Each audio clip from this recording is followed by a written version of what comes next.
उसने अंगड़ाई ली, आलस भगाया और तभी उसने देखा कि वहाँ पे कुछ पौधे हैं। वह बहुत खुश हुआ और उसने सोचा कि क्यों ना इन पौधों को पानी देके और बड़ा किया जाए। तो उसने कुछ सोच के एक बाल्टी ली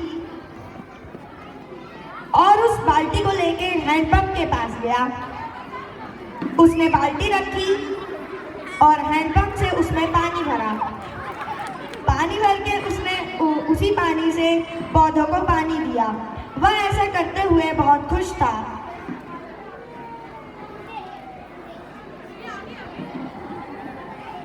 फिर सारे पौधों को पानी देने के बाद उसने बाल्टी रखी और उन्हीं पेड़ों की छांव में आराम करने लगा।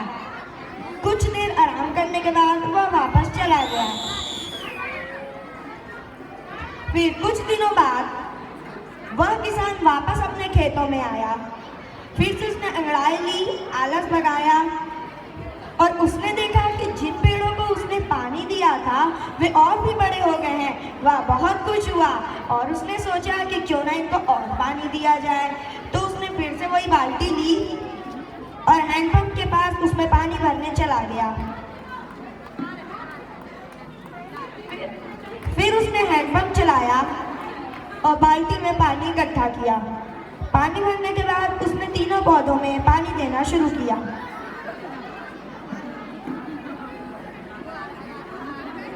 पानी देते हुए वह बहुत खुश नजर आ रहा था। फिर पानी देने के बाद उसने बाल्टी रखी और कुछ देर आराम उस पेड़ की छांव में करने लगा। आराम करने के बाद वह वहां से वापस चला गया। फिर कुछ दिनों बाद वह किसान वापस अपने खेतों में आया। आने के बाद उसने अंगड़ाई ली, आलस भगाया और उसने देखा कि क्या उसके जिन पेड़ों को उसने वापस से पानी दिया था वे और भी बड़े हो गए हैं। वह बहुत ज़्यादा खुश हुआ और उसने सोचा कि क्यों ना इनको और भी पानी दे जाए जिससे और बड़े हो जाएं। तो वह बाल्टी लेने गया। बाल्टी लेके हैंडपंप के पास पानी भरने आया। उसने पानी भरा और फिर सारे पौधों को पानी देने चला गया।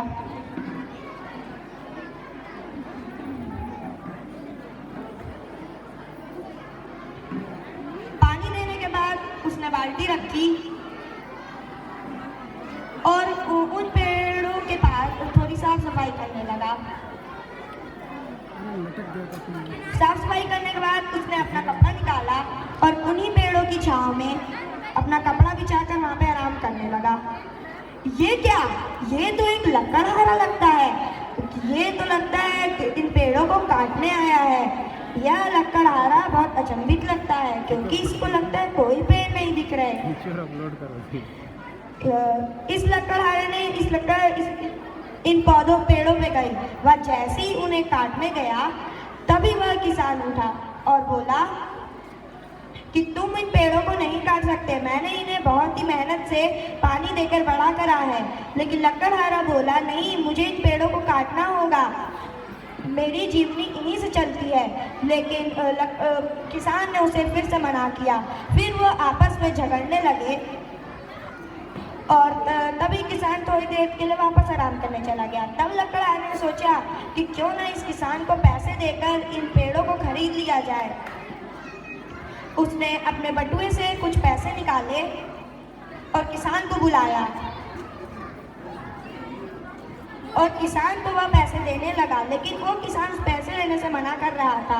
तभी उसने बटुए से और पैसे निकाले और फिर किसान को देने का। लेकिन किसान पैसे को देकर खुश हो गया और उसने उन पैसे को ले लिया। और लकड़हारा भी बहुत खुश हो गया और उसने उन लकड़ियों को काटने चला गया। पेड़ काटने के समय वो बहुत खुश था और उसने सारे पेड़ों को काट दिया।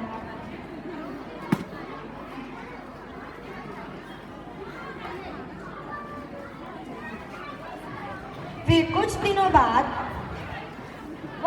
वह किसान वापस अपने खेत पे आया। उसने अंगड़ाई ली, आलस भगाया, लेकिन इस बार उसको बहुत धूप लग रही थी। वह धूप और प्यास से मरा जा रहा था। इतनी चिलचिलाती धूप में वह तड़प रहा था और प्यास से भी वह तड़प रहा था। तभी उसने देखा कि जिन पेड़ों को उसने इतना पानी दिया था वे यहाँ से गायब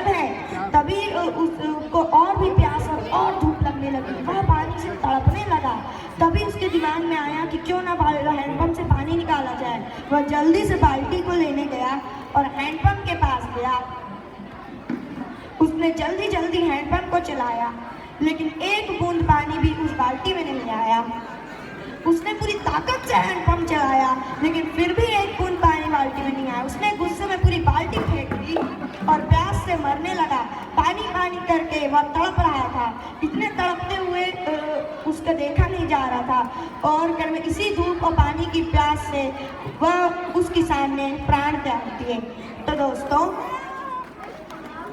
दोस्तों हमें इस नाटक से यह शिक्षा मिलती है कि हमें अपने पर्यावरण को और खासकर पेड़ों को जरूर बचाना चाहिए, क्योंकि यह पेड़ हमारे पर्यावरण के लिए बहुत जरूरी है। धन्यवाद आप सभी को।